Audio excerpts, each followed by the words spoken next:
Many people will be familiar with the Falklands War in 1982 between Britain and Argentina. Most people don't know about how war nearly happened 30 years earlier between the two nations.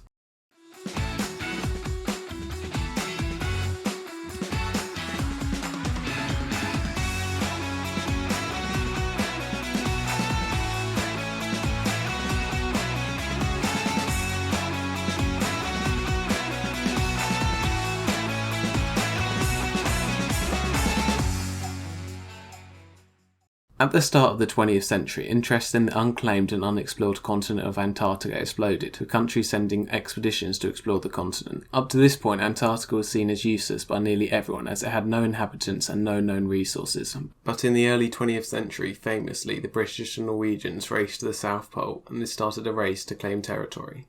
British were the first to do so in letters patent in 1908, followed by Chile in 1940, and then Argentina, which slowly grew its claims from 1940 to 1947. All three of these countries' claims overlap, and all three of these countries would try to legitimise them by any means possible. This brings us to the Antarctic Peninsula, but more precisely Hope Bay.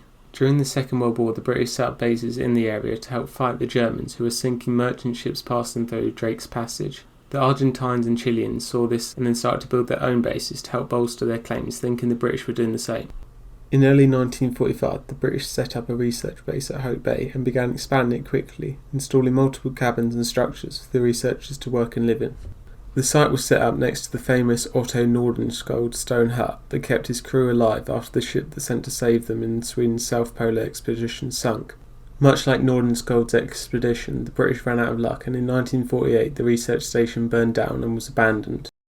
Soon after, a Argentinian base was set up a few hundred metres away from the destroyed British base. 4 years later, in 1952, a British ship carrying men and equipment landed at the old research centre to rebuild it. The Argentinians reacted by trying to get the British to leave, but after this did not happen, the Argentinians fired bullets over the heads of the British and herded them back onto their ship.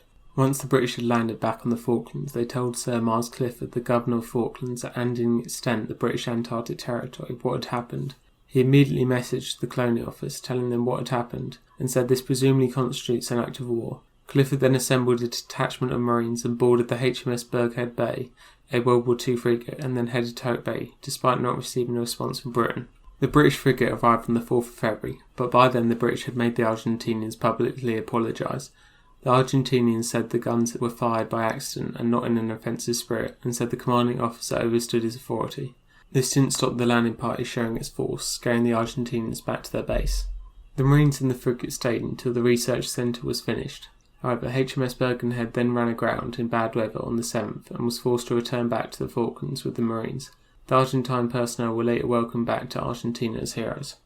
This was not the first case, however, of the British and Argentines facing off in the region. Back in 1943, when the British were trying to protect trade passing through Drake's Passage, they started looking for places the Germans might be hiding. This brought them to Deception Island, which up to 1931 had been used as a whaling station, with the structures and docks still standing. The British had earlier realised the potential for the whaling station for the Germans to use in the war, so in 1941 blew parts of it up like the oil silos to make sure the Germans couldn't use it. The British returned back in 1943 to make sure the Germans were not hiding there, and found a plaque announcing that Ireland and the whole of Antarctica was Argentinian territory. The plaque was removed and replaced by a British sign claiming the island and the whole of Antarctica was British territory. The British left and came back a year later to build 2 bases on the island under the same mission that would later see the base built on Hope Bay to protect trade. The British returned back to the whaling base and found that Argentines had returned at some point and removed the sign and painted the Argentine flag on a building. British then painted over the Argentine flag with the Union flag and kept their presence a secret until 1947, when the Argentines turned up at Deception Island to build a base of their own. They weren't allowed to, and this would cause the Argentine Navy to be dispatched to Deception Island. The Argentines sent 6 destroyers, a cruiser and mountain troops to establish a base just across from the British on the island. The British responded by sending a cruiser and a frigate, but they arrived just after the Argentine boats had left.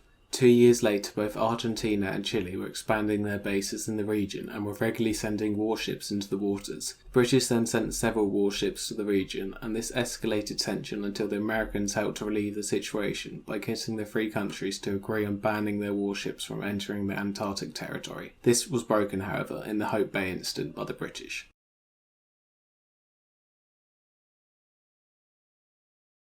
Well, that brings us to the end of the video. Thanks for watching, and if you liked the video please like and subscribe, and have fun arguing in the comments.